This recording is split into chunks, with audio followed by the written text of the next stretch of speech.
Senhor Deus Pai Todo-Poderoso, nós entramos mais uma vez na Tua presença e pedimos, Senhor, que o Senhor venha usar o Seu servo, Senhor, para trazer a Tua palavra, Senhor, nesta noite, que vai de encontro aos nossos corações, ó Pai, que acalente o coração dos nossos irmãos, Senhor, em nome de Jesus, falando com cada casal aqui, com cada família representada, em nome de Jesus, usa o Seu servo e nos dê sabedoria e entendimento da Tua palavra, em nome de Jesus. Amém.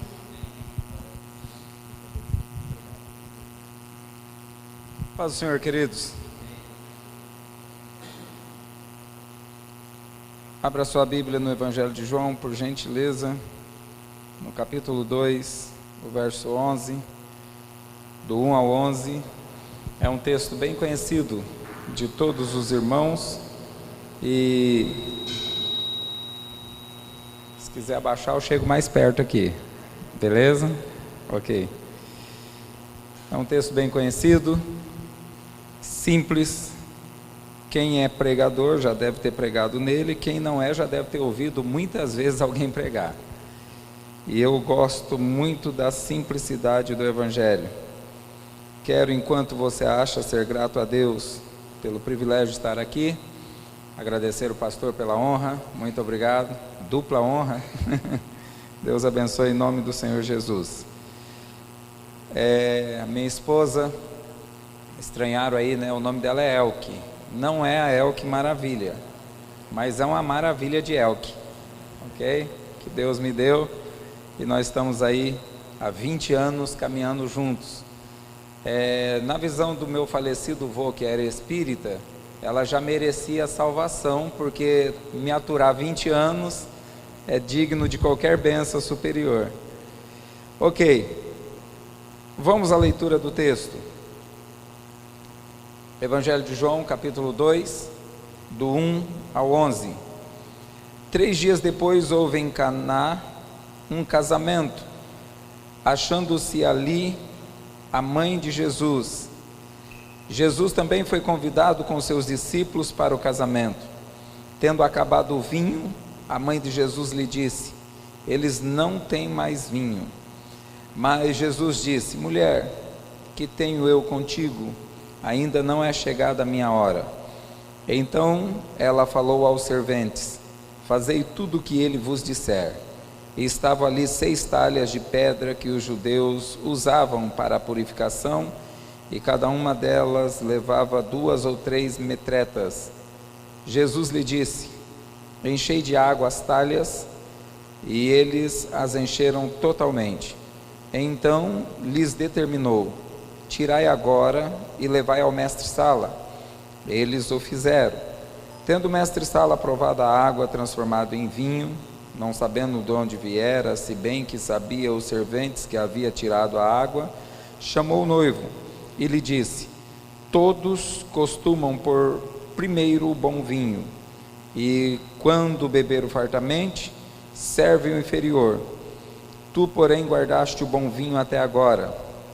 Com este deu Jesus princípio a seus sinais em Caná da Galileia, manifestou a sua glória, e os seus discípulos creram nele. Amém? Amém. O texto, falando na nossa linguagem, um casal resolve fazer a cerimônia do seu casamento. Esse casal aqui é anônimo, nós não sabemos quem era, mas eles fizeram a sua cerimônia de casamento e convidaram algumas pessoas, e desses convidados tem pelo menos 3 pessoas que se destacam aí. Uma delas é a mãe de Jesus, que já estava na festa. Acredita-se que a mãe de Jesus estava ali auxiliando na organização dessa festa, e também estavam ali os discípulos de Jesus, e também estavam ali, estava ali também uma pessoa responsável pela cerimônia, que aqui leva o título de mestre-sala. Falando na nossa linguagem, seria o chefe do buffet, ele que organizou toda a cerimônia, essa parte de alimento, essa parte de cerimônia em si. E um convidado especial que João faz questão de destacar, que Jesus foi convidado para estar no casamento. E durante o casamento, no Oriente, era muito comum o casamento durar ao menos uma semana, a festa. E geralmente tinha muitas pessoas, não era um casamento com poucas pessoas. Muitas pessoas no casamento de 4 horas de festa já é um gasto muito grande. Agora você imagina uma semana aproximadamente. E eles estavam ali, pelo que se entende, Maria, a mãe de Jesus, deveria estar organizando junto essa festa, deveria ser conhecida da família, mas mais amiga do que apenas conhecida, e ela prevê que o vinho iria acabar. Entendendo um pouquinho na cultura oriental, um homem, quando resolve casar, ele é totalmente responsável por tudo que acontece na sua cerimônia. É ele que escolhe como vai ser a cerimônia, é ele que escolhe onde vai ser a cerimônia, é ele que escolhe o tipo de vestimenta que vai acontecer, o tipo de alimento que vai servir, é ele que vai até a casa da noiva buscar a noiva, é ele que fala que tipo de veste que ela tem que vestir, enfim. Entretanto, dentro da cultura, entende-se que quando faltava alimento na festa de casamento, isso não era uma boa coisa para o noivo. Mas quando faltava o vinho no casamento, isso era um sinal de mau agouro, isso era um sinal que o casamento não daria certo, porque aquele homem era irresponsável. E o vinho no Oriente Médio e na visão bíblica tem vários simbolismos. Um deles é a alegria. Então cabia sobre o noivo a responsabilidade de manter a alegria da festa. E se o vinho acabasse antes da festa, acabava-se a alegria da festa, correndo até o risco dos pais da noiva querer que o casamento fosse desfeito. E agora Maria, mãe de Jesus, percebendo que iria acabar o vinho, ela chega até o Senhor Jesus e fala assim: olha, eles estão sem vinho. O texto é engraçado aqui, que ela fala bem isso, eles não têm mais vinho, eles quem? Os noivos, acabou o vinho dos noivos. E Jesus, na nossa cultura, lendo assim, parece que Jesus foi muito grosso com a sua própria mãe, pelo fato dele falar assim: mulher, o que eu tenho contigo? Não é chegada a minha hora. Quando você entende a cultura oriental, seria um desrespeito muito grande ele tratá-la com qualquer outro título que não fosse mulher em local público, mesmo sendo mãe. Se ele falasse mãe, ele estaria desrespeitando ela. Essa é uma cultura que eles têm. E quando ele fala mulher num local público para sua mãe, ele está respeitando. E aí você vai ver várias outras coisas que não vou falar agora, estou só contando a história na nossa visão. E ele fala assim: olha, não é o meu momento, eu não tenho que fazer nada agora, e o meu compromisso, se eu fizer alguma coisa, não é porque você está me pedindo. É mais ou menos isso que ele quis falar para ela.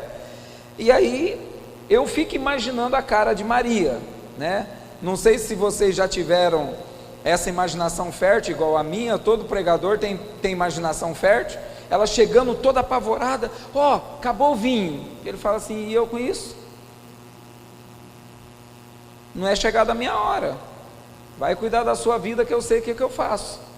E ela parar assim, aparecer aqueles pontinhos de interrogação na cabeça, e ela vira e fala para o servente: ó, faz o que ele está mandando.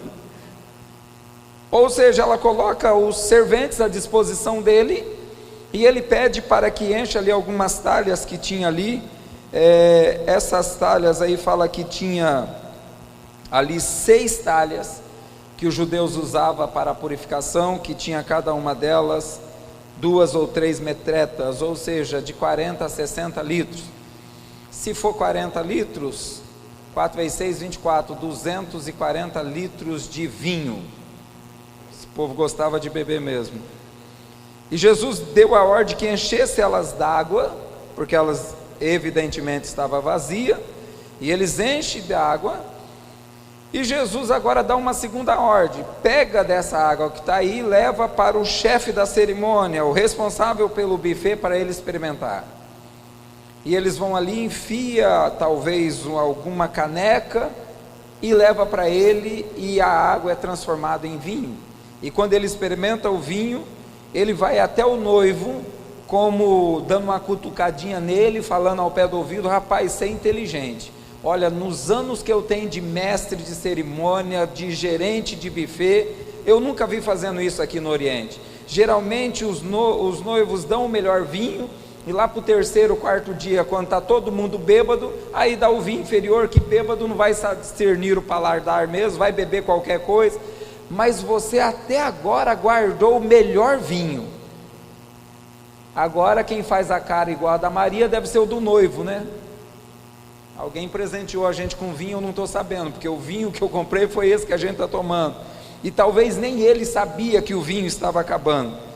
E diante de tudo isso daí, a Bíblia, João termina o relato dizendo que Jesus começa aí com este milagre, os seus sinais. Todas as vezes que a Bíblia fala de sinais feitos por Jesus, o que diferencia milagres, curas e tantas outras coisas de sinais, é que qualquer cura, qualquer milagre, qualquer operação que leva o título de sinal, é algo que Jesus fez para mostrar a alguém que ele era o Messias.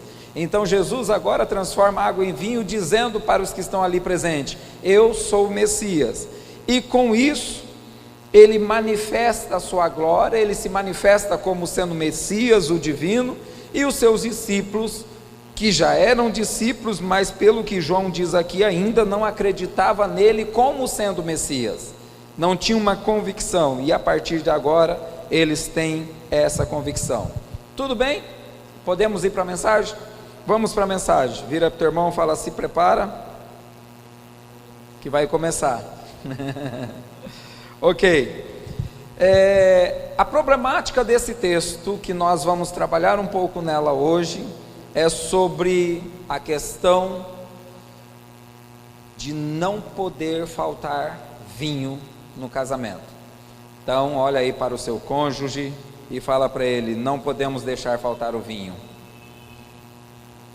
A pastora já olhou lá do fundo, hein? Depois que ela descobriu que o noivo que é responsável, agora pior é eu que estou pregando isso. Falei para ela: vai para a nossa igreja, ajuda lá. Não, quero ir junto. O assunto que nós vamos discorrer aqui é justamente sobre isso. O casamento cristão não pode de forma nenhuma faltar o vinho, porque na Bíblia o vinho, eu vou mexer em 4 coisas rapidão aqui, que simboliza o vinho. Primeiro, baseado em Eclesiastes 10:19, o vinho simboliza alegria. Nós vamos falar mais sobre isso, tá? Alegria. Uma das coisas que no decorrer do tempo, no passar dos anos, começa a faltar na vida conjugal de muitos cristãos é a alegria. Parece que as coisas perdem a graça com o tempo. Não sei porquê, não sei se é a rotina, ou a gente deixa de ser engraçado, né? Talvez as nossas graças já não tem mais graça. É como você ir no círculo pela 20ª vez, é o mesmo palhaço fazendo a mesma palhaçada, e você não tem mais ânimo para ficar engraçado com aquilo. Alguma coisa começa a acontecer no decorrer dos anos, que a alegria do casamento parece que começa a fugir do casamento, e isso não pode acontecer de jeito nenhum. Eu quero só abrir um parênteses e acreditar que é bem provável que Deus nos reuniu aqui nesta noite para renovar a nossa alegria no casamento, e eu acredito nisso. Também a alegria, ela fala de renovação. Em 2 Coríntios 5,17, o vinho fala de renovação. Lá em Hebreus 9:22, o vinho fala sobre perdão. E em Coríntios, no texto oficial da ceia, o vinho ele fala também de aliança. Nós não vamos mexer, são 4 assuntos muito bom para se falar num culto de casais, alegria, renovação, perdão e aliança, mas eu quero me deter apenas nesse da alegria, ok? Então vamos entender o que precisamos fazer para que a alegria nunca fuja do nosso casamento. Vamos lá, alguém se habilita? Me chamaram para pregar, mas meu dom é ensinar, então nós vamos... Pode falar, aqui ninguém erra, as portas estão fechadas, quem vai dar risada é só quem está do lado de fora, mas não vai ouvir. O que nós podemos fazer para que a alegria não falte no nosso casamento? Respeitar o cônjuge, vamos lá? Não deixar faltar vinho, dar risada da piada sem graça dele ou dela, não é? Mas existe uma coisa que esse casal fez, embora parece que eles não sabiam que ia faltar o vinho, e eles fez algo preventivo para que não faltasse o vinho. E aí eu não quero que você apele com a resposta. Você vai olhar e falar assim, esse engraçadinho fez a pergunta, nós respondemos tudo certo, ele vai dar uma outra resposta, e como se essa resposta a gente já não fizesse. Nós já fazemos isso faz muito tempo. Não sei, mas eu entendo que um dos motivos que falta o vinho ou falta alegria no nosso casamento é porque no começo do nosso relacionamento, ou no começo da nossa vida cristã, nós estávamos sempre convidando Jesus para estar no nosso casamento. E parece que com o tempo vai passando, nós nos acostumamos tanto e esquecemos de convidar Jesus para fazer parte da nossa vida conjugal. Nós talvez até acreditamos que ele já faça parte da nossa vida conjugal, mas talvez não deixamos ele agir de forma participativa na nossa vida conjugal. Com o passar do tempo, nós já ficamos muito experientes em algumas coisas e achamos que não precisamos mais da opinião de Jesus. Nós já ficamos experts em alguns assuntos de casamento, ao ponto até de palestrar em reuniões, fazer cerimônias de casamentos, fazer encontros de casais, e de repente a gente acha que já somos bons demais e esquecemos que a nossa experiência não vale nada para a nossa vida conjugal, porque fomos salvos, e quando somos salvos, nós somos dependentes de Deus para todas as coisas. Lembra dos discípulos?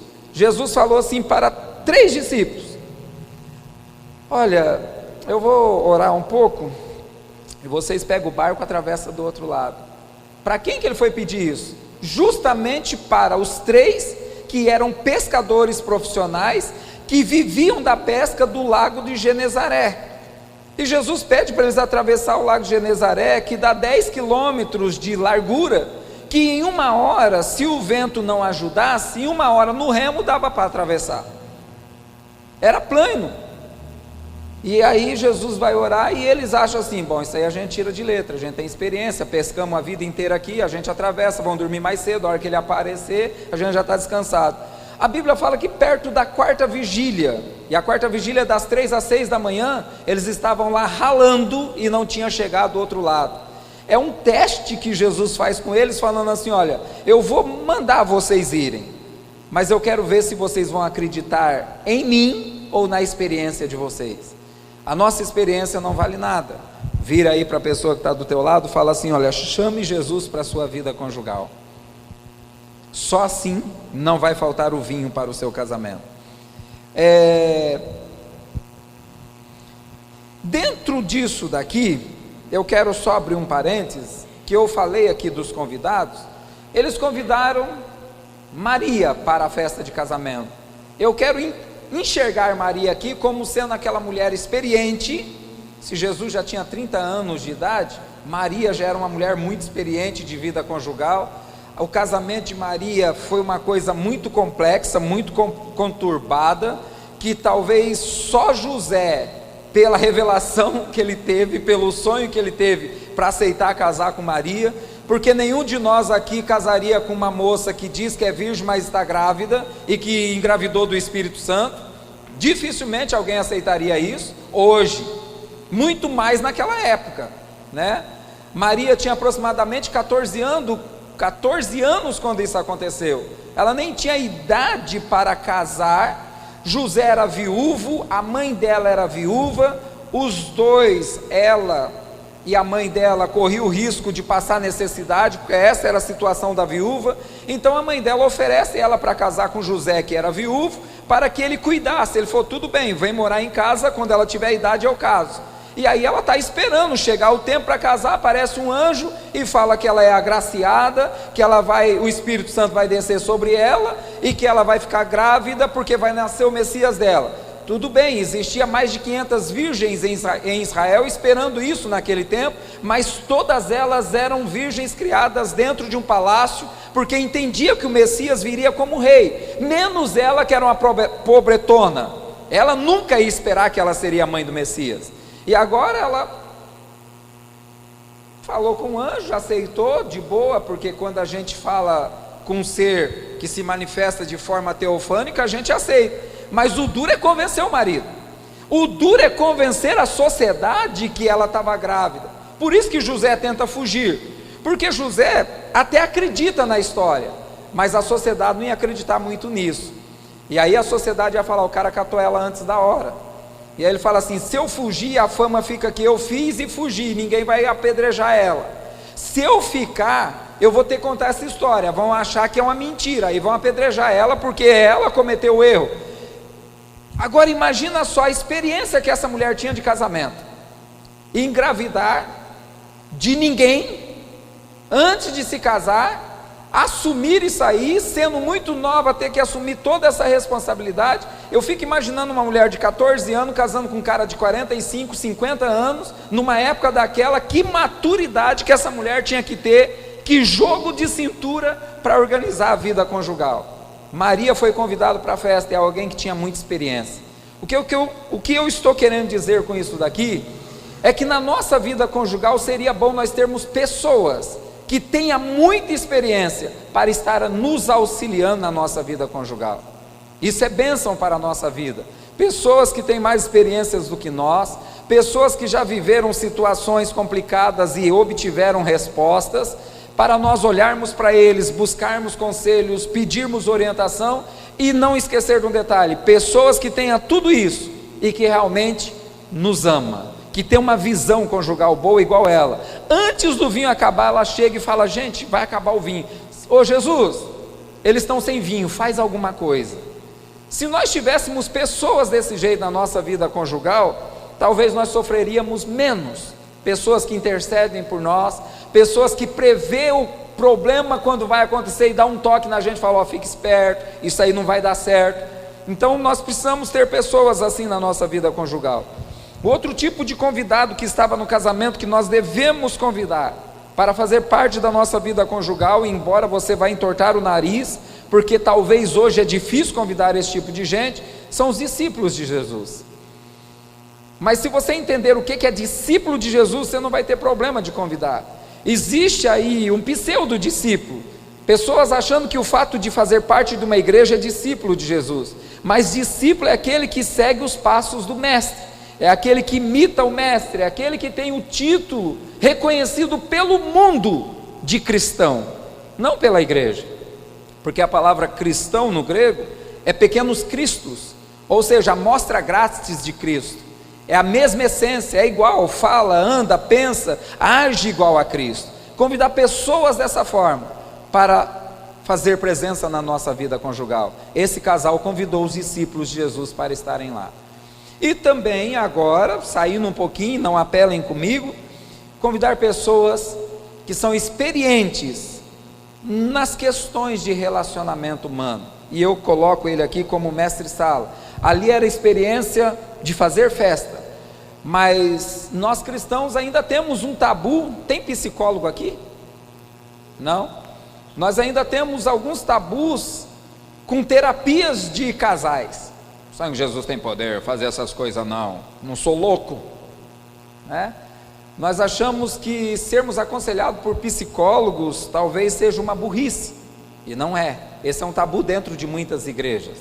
Psicólogos são pessoas que estudaram o comportamento humano e que de repente alguma dica que ele vai te dar sobre o seu cônjuge ou sobre você mesmo, porque a proposta da psicologia é autoconhecimento, como pessoa, como ser, E quando você aprende um pouquinho disso, você vai entender por que seu marido age assim, e vai entender por que a sua esposa age assim. E quando você entende isso, você consegue aceitar de uma forma melhor. Quando nós não entendemos isso, nós vamos ter um problema sério no casamento. Então essa mulher aqui, ou esse casal, eles convidam esses 3 tipos de pessoas para fazer parte do casamento deles. Mas, toda vez que a gente usa essa preposição, a gente falou tudo bonito e derruba tudo de novo, né? Mas, não é assim? O patrão te chama lá no serviço e fala: ó, você é um bom funcionário, você é uma pessoa legal, você nunca falta, nunca traz atestado, mas eu estou te demitindo. Então, não adiantou nada ser tudo isso daí. Mas, o que eu quero compartilhar com vocês?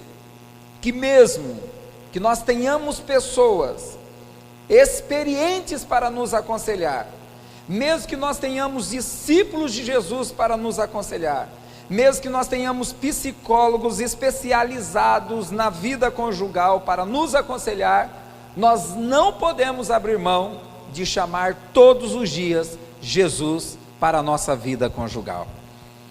Porque na verdade, com tudo isso, ainda corremos o risco de não ter alegria no casamento. Infelizmente. Mas quando Jesus está na nossa vida conjugal, todos os dias, Ele faz o milagre acontecer e a alegria vem pela manhã, como diz a palavra de Deus. Amém, queridos? Isso é muito bom. Nós precisamos acreditar que Jesus está querendo fazer parte da nossa vida conjugal. Que Jesus está à disposição para nos abençoar na nossa vida conjugal. E que talvez Ele está, já viu aquelas criancinhas que sabem mais do que as outras na escolinha, na escola dominical? Tem aquelas crianças, né, o filho do pastor, o filho do presbítero, que sabe mais do que todo mundo. E aí quando a tia pergunta assim: quem sabe a história de Jonas? Ele, eu. Ela, tá bom, deixa eu perguntar para os outros. O que aconteceu com Jonas? Deixa eu falar. Eu. Né?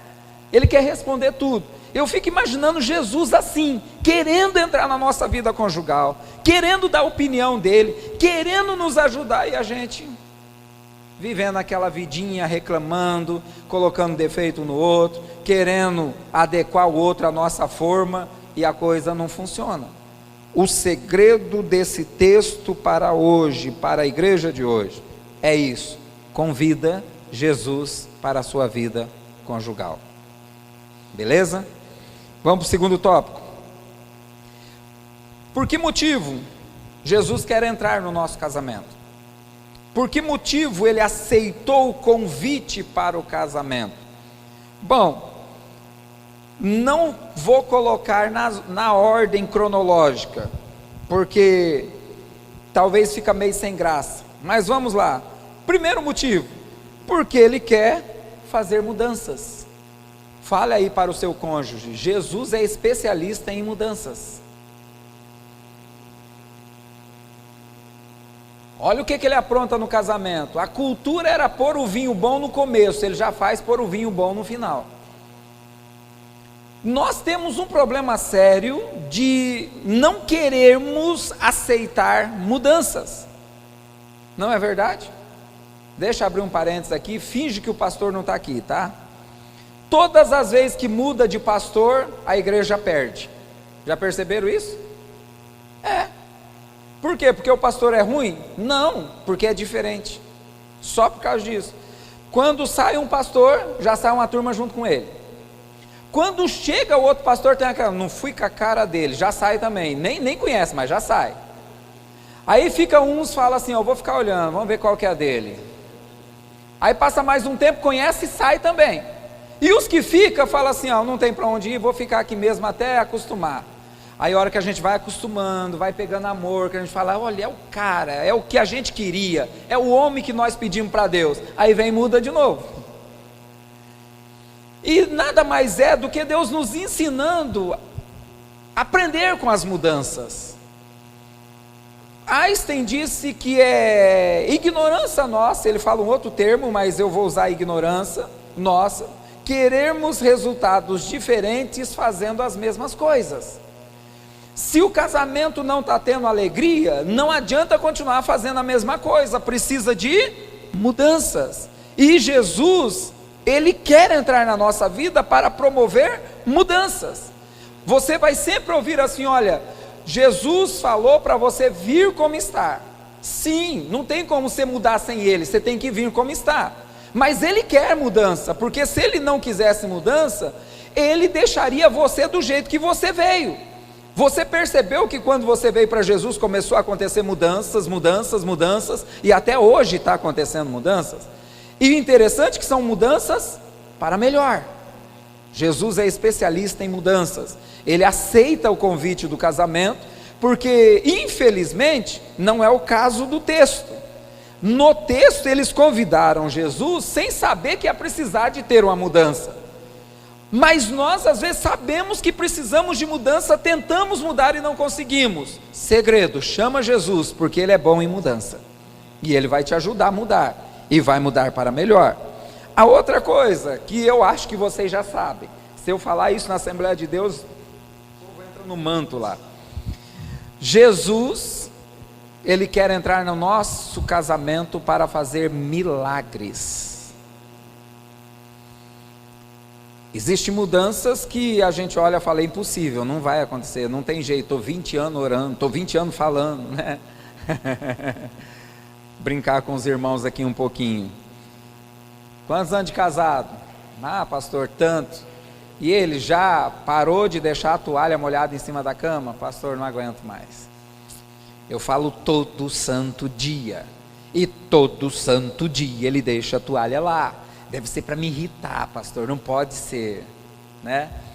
Irmão, olha pelo lado bom, você tem um marido limpinho, que toma banho todos os dias. Isso é uma bênção, né? Na verdade, existem situações, e todos nós reconhecemos, que só um milagre para mudar. Ótimo, Jesus é especialista em milagres. Jesus é bom com milagres. Olha o texto: Ele transformou água em vinho. Até hoje ninguém conseguiu fazer isso. Até hoje ninguém conseguiu transformar a água em vinho. E quando a gente fala aí de transformação de água em vinho, olhando por essa ótica de milagre, a água é um líquido que não tem cheiro, não tem gosto e não tem cor. Imagina se o nosso casamento chegar a esse nível de não ter gosto, não ter cheiro e não ter cor. Perder a cor, perder o brilho, perder o gosto, perder o sabor. Que graça tem isso para uma vida conjugal? É engraçado que quando a gente está namorando, tudo é colorido, né? O camarada sai lá da oficina para vir namorar, fedido de graxa, com aquela roupa suja, ela: ai, ele é tão lindo, e abraça, sai até suja de graxa, né? Aí depois que casa, se tiver um sorzinho na testa para abraçar, vai tomar banho, né? Não é o caso daqui, eu nem sei por que eu estou falando isso. Mas Jesus, Ele pode transformar a nossa vida sem graça, a nossa vida sem cor, a nossa vida sem cheiro, a nossa vida sem gosto, nossa vida conjugal, em algo gostoso, em algo prazeroso, em algo colorido, em algo que faz bem para a nossa vida, que traz alegria. Ele transforma a água em vinho. Fala aí para o teu irmão, ele é especialista em fazer milagre. A outra coisa que Ele quer fazer aqui na nossa vida conjugal, e eu acho isso muito interessante, é que no texto diz que Ele quis manifestar a sua glória.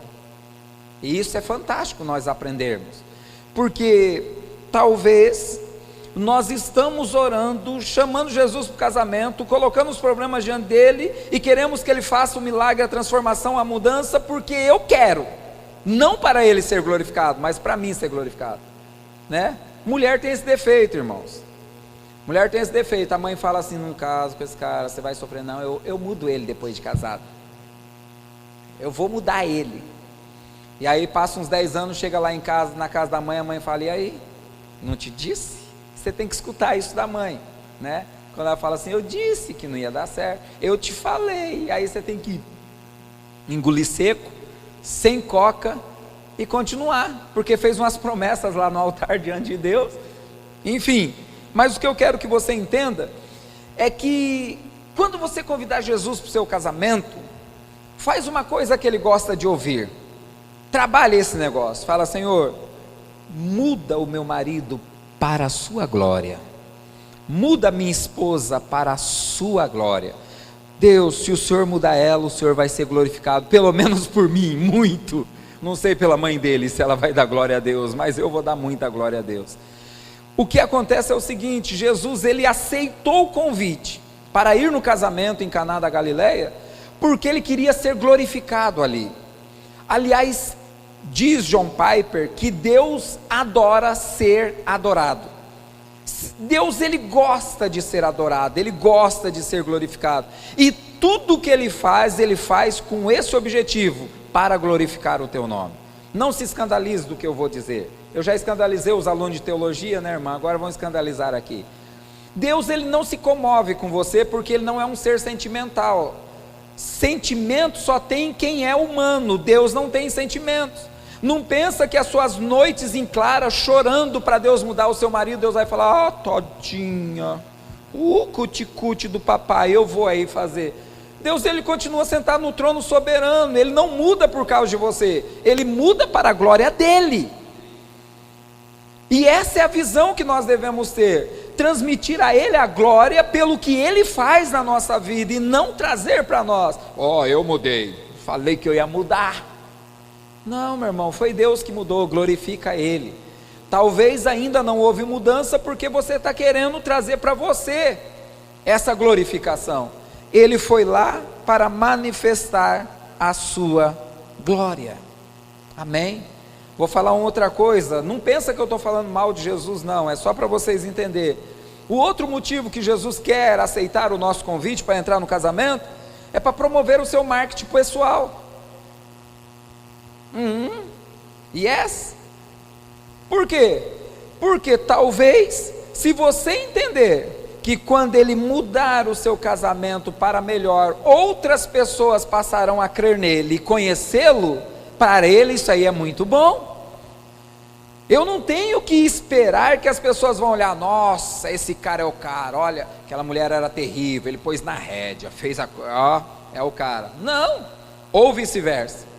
Não, tudo que acontece de bom, de mudanças excelentes no meu casamento, é para que as pessoas que não conhecem esse Cristo, é para que os casais que não conhecem esse Cristo, passem a conhecê-lo através da mudança que ele fez na nossa vida. Então ele quer entrar no nosso casamento, porque ele quer ser conhecido. Você lembra que Jesus fez até pesquisa de Ibope? O que diz aí os homens de mim? Ah, uns dizem que o senhor é Elias, outros dizem que o senhor é não sei quem, outros dizem. E vocês, o que vocês dizem? Aí vai o Pedrão, né? Tu és o Cristo, filho do Deus vivo. Yes! Jesus, ele quer saber o que nós pensamos, o que nós falamos, o que nós transmitimos a respeito dele. E será que o nosso casamento está fazendo pessoas conhecer Cristo? Ou estão olhando e falando: casamento deles é melhor nem casar, hein? Se isso é casamento de crente, eu vou ficar lá na macumba, que é melhor, né? Na verdade, Jesus quer ser conhecido através da nossa vida conjugal. Ele quer promover o marketing pessoal dele através da nossa vida conjugal. E eu acredito que isso é possível, mesmo porque hoje estabilidade conjugal não é uma palavra bem vista, né? As propostas é: vamos tentar, se não der a gente larga e pronto, acabou. É mais ou menos assim. Não existe mais essa proposta de querer ir até o fim. A gente tem até medo de ir em psicólogo, né? Quando está com crise conjugal, porque tem alguns que falam assim: olha, o importante é ser feliz, não está sendo feliz, sai fora, vai procurar felicidade em outro. Volte aí. A outra coisa, Jesus, ele quer promover transformação. E quando eu falo de transformação, essa transformação, ela está relacionada à nossa tradição, à nossa cultura, né? Nós temos um problema sério com esse negócio de cultura. Nós temos um problema psicossocial, né? Eu tive um casal da minha igreja, só para descontrair, é até as 9h30, eu tive um casal e ele era chato. Pensa no homem chato, vai dar 1% do que ele era. Pensa você, querida, casado com um marido que chega em casa do serviço, faz assim no móvel: o que você fez se você não limpou isso aqui hoje? Na visão dele, a mulher não faz nada, só dorme, então ela tem que fazer faxina todos os dias. Quando o móvel estava limpo, ele ia lá no vitrô: o que você fez que isso aqui está sujo? E aí vai lá no cesto de roupa: e essas roupas aqui estão sujas por quê? E aí, quando ela ia tentar convencê-lo de outras coisas e outras ocupações que ela tinha feito, sabe o que ele fazia? Ela começava a persuadir, porque mulher tem esse poder, né? Começou com Eva, elas conseguem. Ele punha a mão na cabeça dela: está amarrado, está endemoniada. E uma das coisas que deixava ela muito triste, chateada, é ele dizer que ela estava endemoniada. Irmãos, quantas noites sem dormir eu passei lá aconselhando esse casal. Na época eu não tinha conhecimento nenhum, tinha 2 anos de pastor, não tinha formação teológica nenhuma, estava começando. Ia lá, e orava, e fazia. E aí nós começamos, depois de um tempo, projeto da igreja, nada a ver com o casal, ir para o monte. E numa dessas idas ao monte, nós fomos numa mata lá que tinha alguns macacos. E o macaco deu uma mexida, e o cara, pensa no homem que falasse demônio, já estava na porta. Ganhava do papalego, bip, e vai embora. Aí descobriu o segredo. E aí vocês vão achar que eu sou um pastor muito mau. Eu lembro que eu falei assim para ela, falei: filha, tenha paciência, ele é assim mesmo, mas o dia que ele pôr a mão na tua cabeça e falar que é demônio, finge que você está endemoniado, vamos ver o que acontece. Eu lembro que nós estávamos almoçando lá em casa, de repente chega o cabra branco lá em casa: pastor, agora ela está endemoniada mesmo, pastor, o senhor tem que ir lá. Eu já dei uma olhada para ela, que nós já começamos a rir. Eu falei assim: deu certo o negócio. Quando nós chegamos lá, literalmente, ela tinha feito xixi na roupa de tanto rir dele. O cara passou num lugar do portão que não dava para passar nenhum magrelo, ele era gordinho, ele passou. Quando ele pôs a mão na cabeça dela, pastor, falou: você está endemoniada. Ela fez aquela voz do exorcista: não tô. Nunca mais fez gracinha, não veio procurar sujeira, foi cuidar da vidinha dele. O que eu estou falando? Mas qual que era o problema dele? Por que eu trouxe esse assunto? Qual que era o problema dele? O problema de tradição. Ela estava grávida, barrigão, ela era gordinha, então tinha um barrigão, e ela era manicure e pedicure, e ela não conseguia sentar mais para fazer as unhas, porque a barriga não dava esse conforto, e nos últimos meses, as mulheres começam a sentir uma dor aqui, porque vai dilatando, então vai sentindo essa dor, e ele brigava: onde já se viu você dispensar cliente, nós passando essa luta e não sei o que, mas eu não aguento. Eu falei: mas minha mãe cortava a cana até no último dia. A estrutura da mãe dele não é a mesma estrutura da esposa, e ele, por tradição, ele achava que porque a mãe fez, a esposa tem que fazer. E tem homens que traz isso, e tem mulheres que traz isso também. São culturas, e para isso precisa transformação, porque cultura, se está trazendo tristeza para o casamento, eu abro mão da cultura para a alegria do casamento. E uma vez até eu me irritei com ele, falei: por que você não casou com a sua mãe? Ela é perfeita, é maravilhosa, casa com ela. Porque ele era chato. Aqui no texto você vai ver que tem lá 6 talhas, que era da tradição dos judeus usarem para purificação, mas estavam vazias. Deus usa isso que era para um benefício e traz outro benefício para fazer o milagre da transformação. Então, mesmo a tradição, que é uma coisa ruim dentro do casamento, eu trago a minha cultura, minha esposa traz a minha cultura. Eu vou contar o podre da minha esposa para vocês. Sou igual o Cláudio Duarte. Na minha cultura, na cultura dos meus pais, que deve ter alguns aqui da minha época que deve ter essa cultura, é assim: 7 horas da manhã o café está na mesa, 11h30 tem almoço pronto, 3 horas da tarde, sou filho de mineira, então tem uns quitutes, pãozinho de queijo, um bolinho de fubá, essas coisas básicas. E antes de irmos para o culto, que eu sou filho e neto de pastor, antes de ir para o culto a gente janta, depois que volta do culto vai dormir. Cultura da Elk: madruga às 10 horas da manhã, toma o café lá para as 11, almoça lá para as 3, lá para as 7 horas da noite está tomando café da tarde, a gente vai para a igreja, depois sai, vai comer uma pizza lá para 1h da manhã e vai dormir às 3. Imagina nós dois desse jeito. E aí era uma tribulação, porque com 1 ano de casado eu assumi uma igreja, e na minha cultura ela tinha que levantar cedo, porque eu levantava cedo. Ignorância. Vocês vão falar assim, ela manda mesmo, hein? Já mudou o cara. Mas qual era o motivo que ela tinha que levantar cedo? Ela não tem que picar cartão, ela não tem que fazer nada. Eu era pastor, não precisava também levantar cedo. Meu compromisso oficial era à noite, e visita durante o dia, mas geralmente se faz visita no período da tarde, não é de manhã. Nós não somos testemunhas de Jeová. Não é? E eu brigava com essa mulher, gente. E aí, vou contar agora o meu podre. E uma vez eu fui convidado para pregar numa igrejinha, que não vou citar o nome, mas naquela igrejinha que tem 20 pessoas, 26 é profeta. Já viram dessas? Do revelamento puro. Eu fui e falei assim, hoje Deus vai falar com essa mulher. Hoje Deus vai chacoalhar ela, porque eu não aguento mais. Eu já orei para ela mudar, eu já falei. Eu até ameacei, mas não adianta. Ela não levanta cedo de jeito nenhum. E eu tenho que comer a hora que ela quer agora. Aí, tô lá, tranquilo, né? Falando assim, fala Deus, usa alguém. De repente, veio uma profeta lá que veio sapateando, tal, e passou todo mundo. Quando nós estávamos no último banco, falei, agora vem nela. Chegou, pôs a mão no meu ombro assim, não pôs a mão delicadamente, deu aquela enterrada na cesta do NBA. Uau! Eu fiz ela assim, e eu amo ela do jeito que é. Tenha paciência com ela. Até ele está contra mim agora. Nunca mais nessas igrejas. Volte aí. Deus tem poder para transformar até cultura. Então Jesus quer entrar no nosso casamento para transformar as nossas culturas.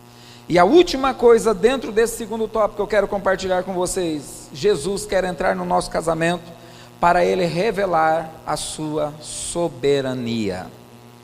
Quando Ele fala assim, olha, mulher, não é chegada a minha hora, Ele está falando assim, olha, eu vou fazer o milagre, mas não é porque você está me pedindo, é porque eu sei o milagre que eu tenho que fazer, eu sei a hora que eu tenho que fazer, e como eu vou fazer isso. Ou seja, nós cristãos, teologicamente falando cristãos, nós temos que entender que Deus é soberano, e que Ele está no controle de todas as coisas. Se você é salvo, e Ele está no seu casamento, um dia as coisas vão mudar, porque Ele vai fazer quando Ele quer, onde Ele quiser, do jeito que Ele quiser. Coloque diante dEle e descansa, mesmo porque luta de crente vem com data de vencimento, um dia acaba, nem se for no céu, mas vai acabar. Então entenda isso, Ele é soberano. Não é pelo seu muito falar, não é pelas suas campanhas, não é pelos suas promessas, seja lá o que você faça, que isso vai mudar. Com todo respeito à irmã que lidera o culto e ao pastor, não é pelos cultos de casais que você vai mudar. Vai mudar porque Ele é soberano e Ele quer fazer isso, e no momento certo Ele vai fazer. Então descansa e confia nele e espera nele, porque Ele é soberano, Ele está no controle de todas as coisas. E a sua soberania nunca é simplesmente Ele quer fazer do jeito que Ele quer, mas Ele quer nos ensinar alguma coisa. E de um tempo nós vamos descobrir que aprendemos muita coisa no tempo que nós vivíamos faltando vinho. Nós aprendemos a ser dependentes dEle, nós aprendemos a ser humildes, nós aprendemos tantas lições maravilhosas no tempo de deserto, que depois nós vamos acabar agradecendo Ele por Ele ter demorado um pouquinho mais para nos atender. Ele não demorou, Ele sempre vai fazer no momento certo. É que nós estamos vivendo a época da globalização, do imediatismo, que eu consigo falar no Japão em tempo real, e eu oro e acho que Deus tem que fazer na hora que eu quero, porque eu acho que é eu que estou no trono e Ele é o meu servo. Então entenda que Ele continua sentado no trono soberano, e Ele faz quando Ele quer, como Ele quer, com quem Ele quer, do jeito que Ele quer. Mas que Ele faz, Ele faz. Amém, queridos? Ok, vamos para a parte final, verdade aplicada. Eu quero compartilhar 3 verdades aqui hoje com você, que nós podemos tirar como lição desse texto e do que nós aprendemos aqui hoje. Primeiro, fala para o teu irmão, Jesus tem poder para mudar o casamento. Ele tem poder. Essa é a verdade que você tem que guardar. Ok, bom, pastor, é que o senhor não convive com a minha esposa. Olha, aquilo não muda de jeito nenhum. Diz um ditado popular mentiroso que pau que nasce torto nunca se endireita. Tá, sua esposa não é pau e nem você, então endireita. Existem 3 provas aqui que eu quero provar para você, de uma forma até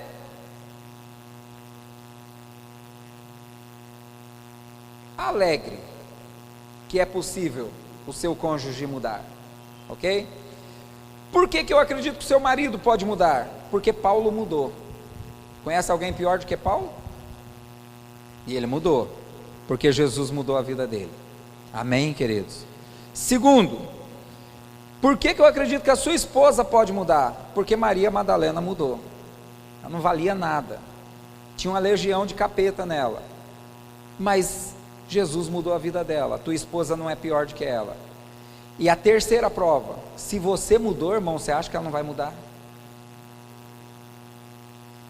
É inadmissível eu ver que Deus mudou a minha vida e eu não acreditar que Ele é capaz de mudar a vida de outro, que é igual a mim. Como que eu posso acreditar que Ele me mudou e não pode mudar o outro? Pode sim, essa é a maior prova. Todos os dias de manhã, dá uma olhada no espelho e fala assim: como você mudou? Ah, Ele vai mudar também. Deus me mudou, vai mudar ele ou vai mudar ela. Isso é a maior prova. Deus, Ele está fazendo e promovendo mudança todos os dias nas nossas vidas. O problema que nós temos é que nós não gostamos de parar para observar as pequenas mudanças que Deus faz no nosso cônjuge. Nós preferimos procurar os defeitos que eles têm. Então, abra seus olhos aí para começar a ver que Ele faz mudança. E o detalhe dessa mudança é que o que Jesus faz, essa é uma frase de impacto, o que Jesus faz é melhor do que o melhor que o homem faz. A mudança que o psicólogo, que o conselheiro, que o terapeuta, que o experiente faz, ela é boa, mas o que Jesus faz é melhor do que ela. O melhor do homem não chega perto do que Jesus faz, ok? Então, se Jesus faz o melhor, dá uma olhada para o seu cônjuge aí e veja que isso que está do teu lado aí é o melhor que Ele fez para você.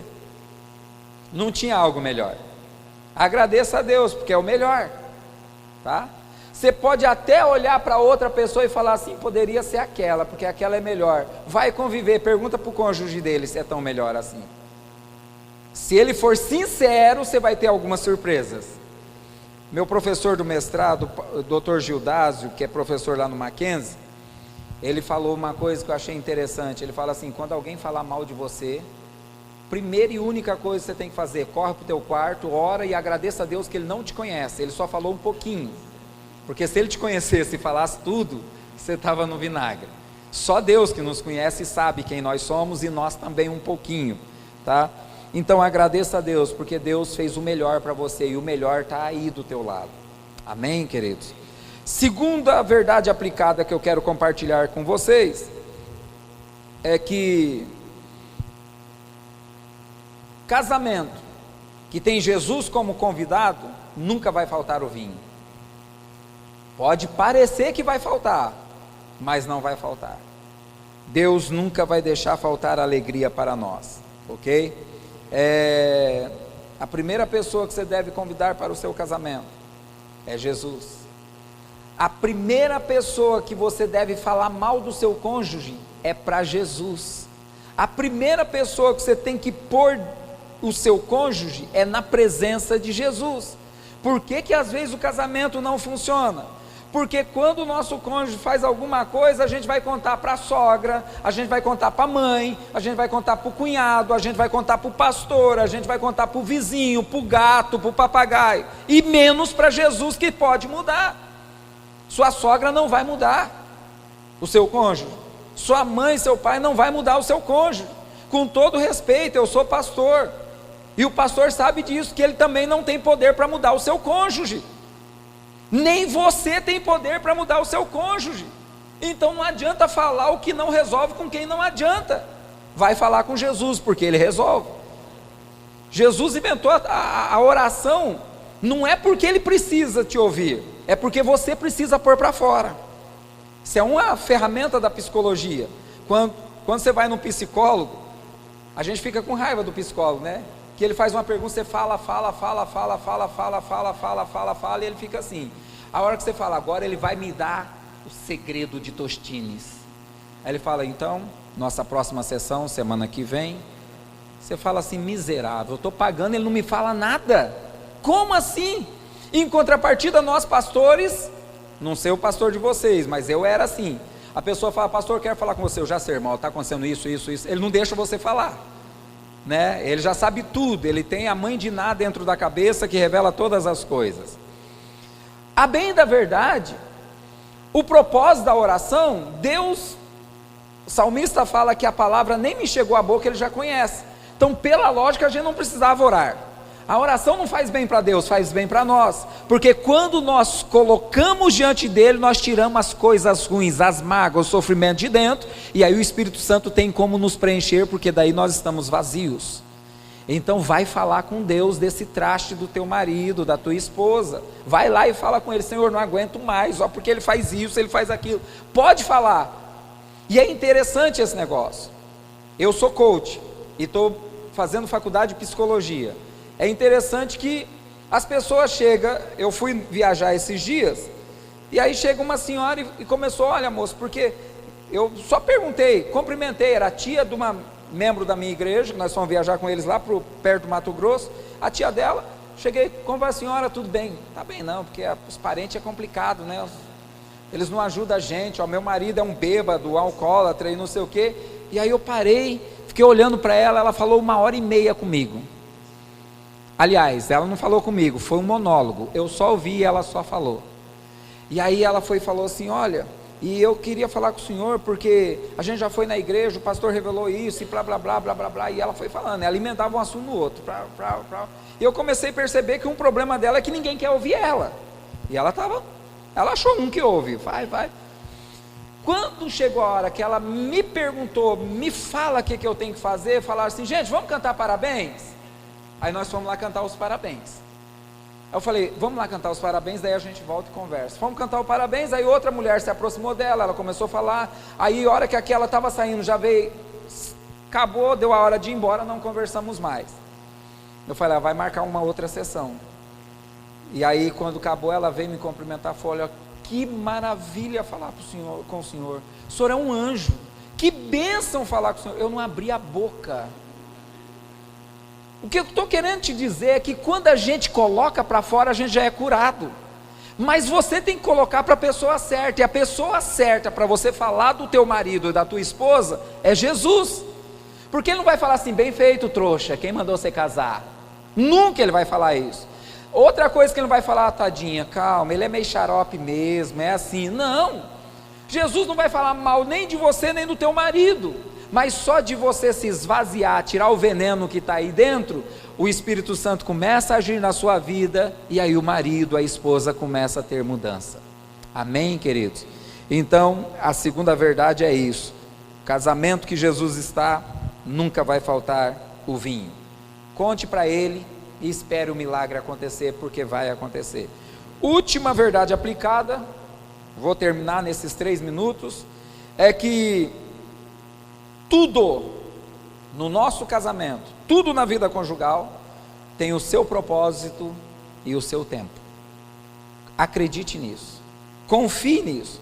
Tudo na nossa vida conjugal, até as desgraças que acontecem na nossa vida conjugal, tem o seu tempo e tem o seu propósito. Para de ficar ouvindo Edir Macedo falando que crente não passa por luta, é mentira.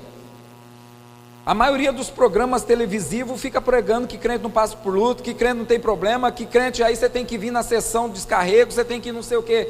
Jesus passou por luta, todos os discípulos e apóstolos passaram por luta, todos os profetas passaram por lutas, os patriarcas tiveram problema conjugal, tudo tem o seu propósito. Então acredite que as coisas, porque não estão do jeito que você quer, não quer dizer que Deus perdeu o controle da situação. Não, Deus tem um propósito nisso também. Calma, você vai entender isso no futuro. 2017, Em 2017, eu passei por uma crise de depressão, das piores que se possa passar. E vocês têm visto aí pastores se suicidando, né? Porque não sabe lidar com esse tipo de coisa, como eu também não sabia. Hoje, 2019, eu faço uma coisa que vocês vão falar assim: pastor, não chama esse cara mais não, ele é retardado, ele tem problema. Mas você vai entender. Todos os dias, na minha oração matinal, eu oro agradecendo a Deus pela depressão que eu passei. Vocês não sabem o que ela me levou para coisa boa. Eu passei a conhecer muito, conheci sobre psicologia, estou fazendo faculdade porque amei psicologia, aprendi sobre coach, me formei em coach, comecei a entender. Eu perdi a minha igreja inteira, de 120 pessoas, nós ficamos em 6 por causa da minha crise. Recomeçamos tudo novamente, comecei a entender o comportamento humano. Sabe por quê? Porque eu olhava, o irmãozinho está com depressão, não veio no culto, mas postou que está no shopping, depressão. Eu falava isso. Eu não entendia que a pessoa depressiva, ela não quer conviver com as pessoas que ela convive todos os dias, ela quer ver outras pessoas. E para mim era desculpa para ir no shopping e não vir na igreja. Aí quando eu passei eu entendi. Então a depressão foi uma tremenda de uma professora para mim, e hoje eu agradeço por isso. Mas na época eu não entendia isso. A minha filha entrou em depressão porque ela falava assim: como? Meu pai é pastor, ele só faz tudo para Deus, como que Deus deixa ele entrar em depressão? Ela tinha 12 anos. O meu filho reprovou de ano por causa de depressão. A minha esposa só não me chutou o traseiro porque Deus ama muito eu, porque motivo ela teve de graça, de monte. E hoje eu entendo que Deus tinha um propósito nisso daí. Então até nas mazelas do seu casamento, entenda essa verdade: Deus tem um propósito para isso. Amém?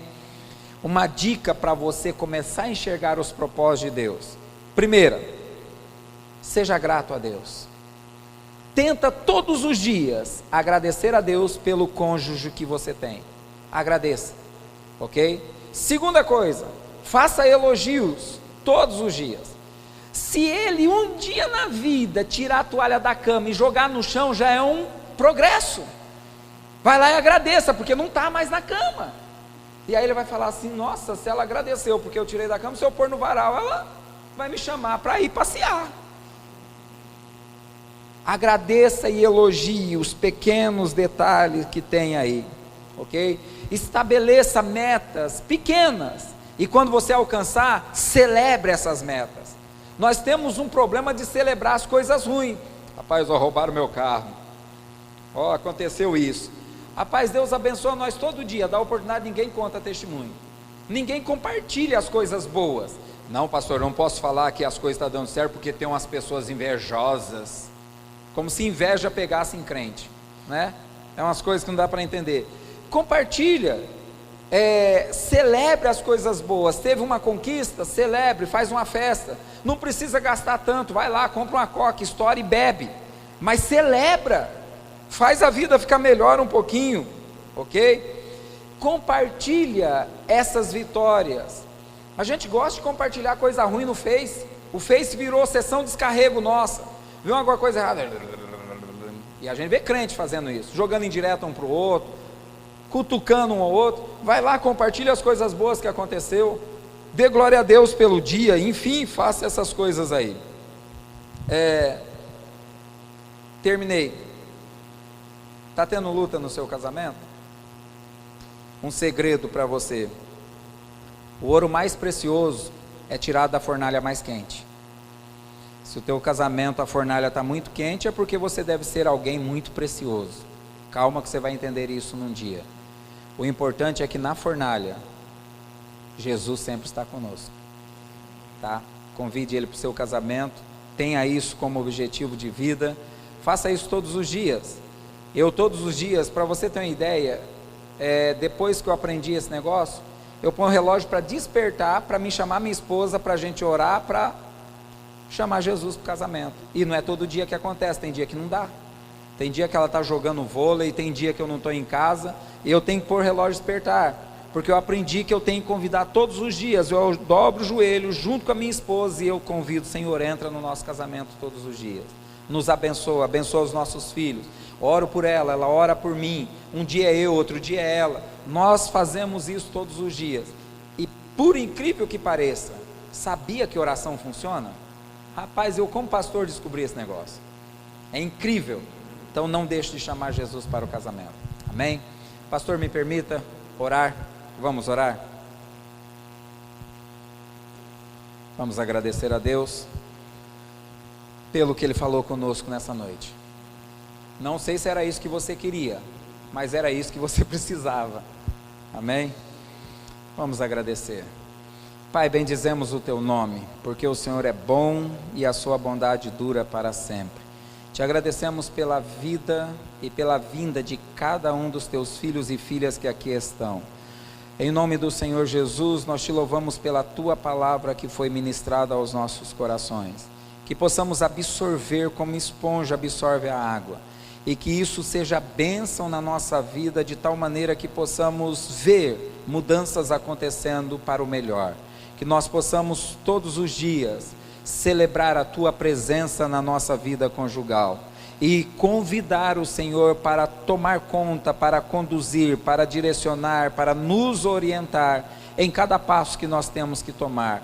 Não deixa pensar que já somos experientes para andarmos sozinhos, Senhor, mas que a Tua misericórdia, a Tua graça seja derramada sobre cada casal aqui, e que o propósito do Senhor venha se revelar na vida dos Teus filhos, para que o Senhor Jesus seja conhecido aí fora, através da nossa vida conjugal, que o Teu nome seja glorificado através de nós. Peço ao Senhor nesta oração, que continue abençoando esta igreja, continue abençoando este ministério, a liderança dessa igreja, a liderança dos casais e cada casal que está aqui hoje, aqueles que não pôde vir, como o irmão Marquinhos, ó Deus, que a sua esposa não está bem de saúde, que a Tua bênção estenda sobre eles agora, e que ela possa ser curada para a glória do Senhor.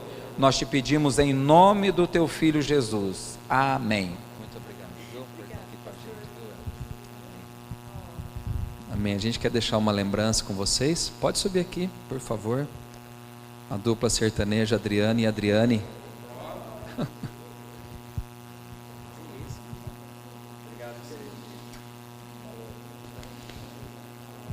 Amém. Obrigado ao pastor Daniel, com a esposa também, a Elke. Muito bom, né? Eu não vou ficar falando, porque senão a gente prega de novo. É o risco de um pastor. Muito obrigado mesmo, viu, pela presença de vocês. Amém. Muita coisa boa, né, irmãos? Nós ouvimos aqui essa noite. E convidar Jesus é todos os dias. Não é hoje, mas é amanhã e depois. Eu estou há 12 anos com a Ana, e todos os dias a gente pede para Jesus estar do nosso lado. Tem dia que a gente está meio desanimado, às vezes não tem dias bons, mas Jesus, Ele precisa governar dentro da nossa casa, as nossas vidas. Eu posso dizer tranquilamente que a Ana, depois de 12 anos de casado, ela é bem melhor do que quando a gente casou no primeiro ano. Muito melhor. Olha lá, é isso aí. E não falo por mentira não, irmãos, porque eu não tenho nada para mentir. Mas o pastor falou uma coisa que eu comecei a observar na Ana. Pequenas mudanças. Coisas que eu orei lá atrás. E Deus mudou no dia de hoje. Talvez passou 10 anos, 8 anos, e as coisas boas, isso é muito interessante, a gente não enxerga. É preciso estar alinhado com Deus para a gente ver aquilo que Deus tem feito de bom na vida do nosso cônjuge, tá? Então às vezes para de olhar os defeitos e começa a ver aquilo que Deus está fazendo, os milagres que Deus tem operado dentro da sua casa, no seu marido, na sua esposa, nos filhos, e Deus faz mesmo milagre. Muito obrigado, viu, pastor, a Elke. Vamos ficar em pé, nós vamos encerrar aqui a parte da palavra. Nós temos um lanchinho para comer lá, uns comes e bebes. Essa parte é boa também e faz parte da comunhão, tá? Então, só se você tiver que trabalhar, aí eu vou te liberar. Do contrário, fica aqui com a gente.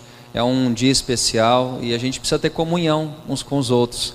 Como o pastor disse, somos discípulos e podemos ajudar uns aos outros aí no nosso casamento, tá bom? Senhor, muito obrigado pela Tua palavra, obrigado pela vida do pastor Daniel, da Elke, por ter vindo aqui pregar essa palavra aos nossos corações. É muito bom, ó Deus, ouvir o quanto nós precisamos do Senhor no nosso casamento, na nossa vida.